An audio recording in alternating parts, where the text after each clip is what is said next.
Hello, welcome back. In the last episode, we took an inventory of a lot of the things that are wrong with this truck. This being the craziest one. This was one connection short of burning a whole battery down. So it's kind of incredible that this thing even still exists. I found other things like that, just some crazy wiring, but all that'll get fixed. First thing I'm going to do is clean this so that it doesn't continue getting my work area dirty. I've gone ahead and pulled some of the screws out so I can just do it right. I get the inside clean, and the next step after this will be putting a new plug on there. And I'm going to go with an XT60 instead of a Dean's plug, because I can always adapt it to a Dean's from an XT60, and that gives me more flexibility with batteries on the trail. This is the body cleaned up. It cleaned up pretty nice. It's intact. There's no cracks in it or anything like that. No deep noticeable scratches or gouges. It does have some wear on it because it's a used body, but I'm pretty happy with it. It's going to look really nice on the finished product. I've decided I'm also going to keep whatever this is. I don't know what that container on the back is supposed to be, but it came with the truck. It's part of the history of it, so I'm not going to bother removing that, because why do that? It's kind of neat, I guess. It's unique to the truck, so I'll keep it. The last thing I'm going to do before going to bed tonight is remove these ugly globs of hot glue that are holding the rock lights in. They're big chunks that come off, but not easily, and I have to be very careful. This is the rock light, just one LED that shines through that hole in the inner fender, and I'll get a tiny screw and I'll bolt that in. So I'll do it the right way. It doesn't need hot glue.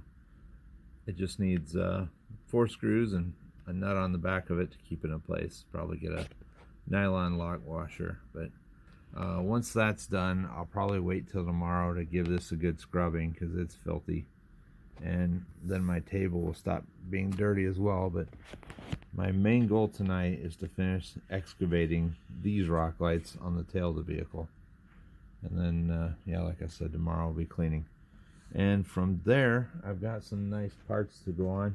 I have a 10-3 brass diff cover from my previous 10-3 that I had briefly and sold.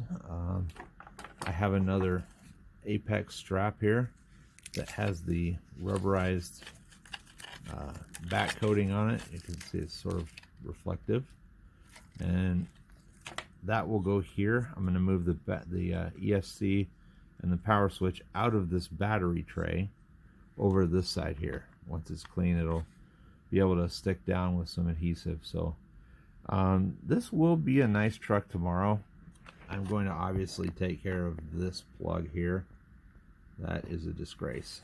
I mean, this is how trucks burn. I'd always wondered what people do to make their LiPo batteries catch on fire and all this. Well, now I know.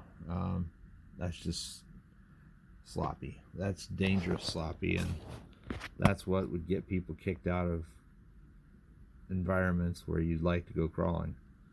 So please, if you have something on your truck that looks like this, take care of it. Do something about it. Don't just leave that. If you don't know how to solder, take your truck to a local hobby store and have them put a new end on it. I'm going to go with an XT60 connector, because on a trail there are a lot more options if I had to borrow a battery, because I can use one of these adapters here and go from XT60 to a Dean's. So I think that's a good option. Then I can use either type of battery if I had to borrow one, and I've had to one time, and it was nice to have that flexibility. Normally I'm the one with batteries to loan other people, but anyway, I'm just gonna finish these 2 hot glues and call it a night. The last thing I'll talk about right now is this has the Trail Grappler MT Nitto tires, and that tread feels pretty hard. I don't know how much grip that's going to have. It's not tacky, it's not soft. I feel like that's just going to slide on rocks. Kind of feels like a delivery tire that would come on a crawler. I've never bought a 10.3 new, so I don't know what tires they come with, but wouldn't be surprised if it's this. I do have a couple of extra sets of tires here. I've got, from my Capra purchase, I got a set of Mickey Thompson Baja mitts, and these came with the Capra, so I've got no money in them. They're all RC four-wheel drive tire. I think RC four-wheel drive owns the 124 game, but at 110 I'm not sure. I also have Proline trenchers, and these are probably the tire I'm going to go with because I own it, and this build is going to stay under $200 if I can help it. I want the whole truck to be under $200.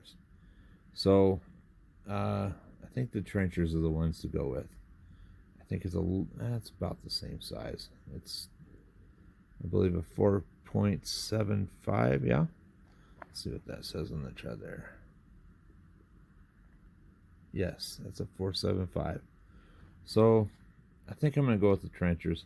That'll be a whole different video. I think I can pull the backside. Yeah, I can pull this off. If I do there's 6 bolts on the backside of this tire, and this whole beadlock will come apart. I don't think I have to take any of these out to do it, so it won't be too big of a deal. I am going to use the foams that are in there because they're a lot harder than these foams, and I think this is going to turn into about a 7 or 8 pound rig. So harder foams are desirable when you have a heavier truck. Anyway, that's all for tonight. We'll talk to y'all later. Thanks for joining me. We'll see you in the next video.